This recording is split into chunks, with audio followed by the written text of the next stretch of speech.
So the inspectors from the Department of Buildings were at the property last week on Wednesday, January 16th, where they identified numerous building code violations, some dangerous and hazardous, which caused us to file a motion before the judge today asking that the space be prevented from use or occupancy. We started to have the hearing today, but the defendant's attorney requested some time to respond in writing to the motion. However, after hearing some of our arguments from the inspectors, the judge did partially grant our motion. The space is not allowed to have any residential use at all. The recording studio is allowed to operate, but only between the hours of 9 a.m. and 5 p.m.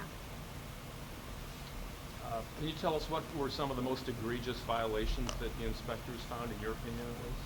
Absolutely.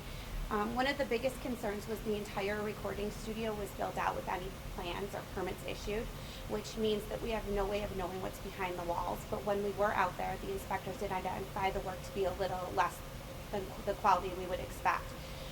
There was dangerous electrical violations. There's a lack of fire separation throughout the entire building. There was obviously bedrooms and bathrooms built out. In addition to that, the stairs were dangerous, and the judge even prevented any use of both staircases temporarily. And the occupants insist that nobody's living there, but you found that there was evidence, at least in these photos you presented to the judge, that people were living there. Can you describe that? That's correct. Their position is that it is not being used for any residential purposes.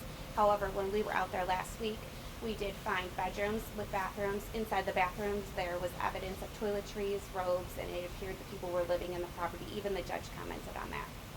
Are you disappointed that there is nobody access to the building? Do you think it should the occupancy be forbidden?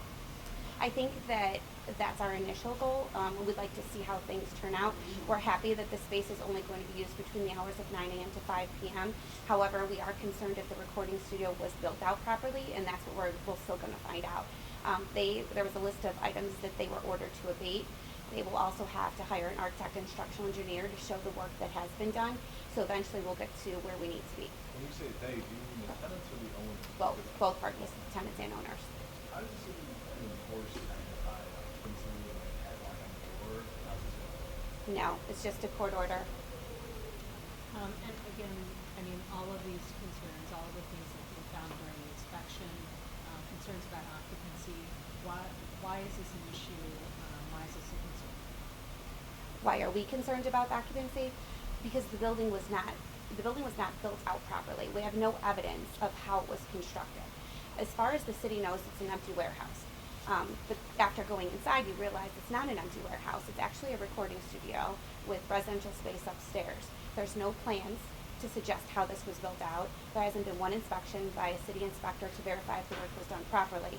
And being out there, it's obvious that the work was not done well, which leads us to concerns about public safety.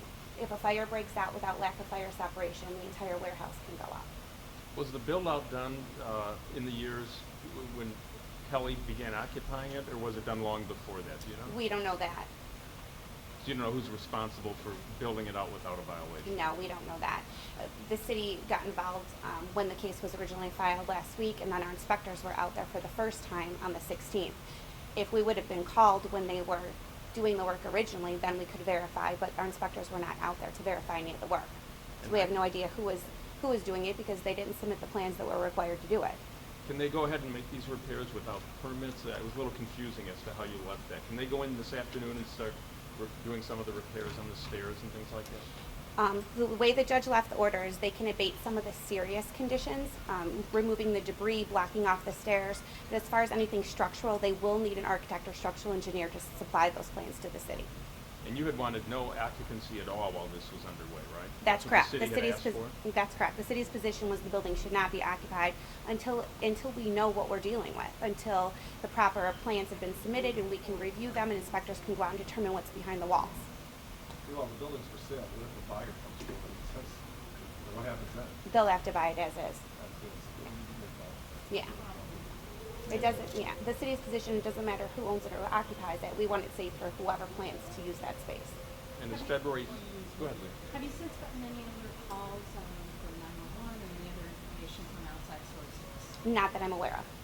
Is February 7th then a status? What happens then? Yes. update? So February 7th, we're back in court. That will be an opportunity for the defendants to argue why they should continue to be able to use the recording studio. We're going to continue to maintain that the recording studio should not be used unless some serious repairs are made between now and then and we feel that it's safe. Anything else?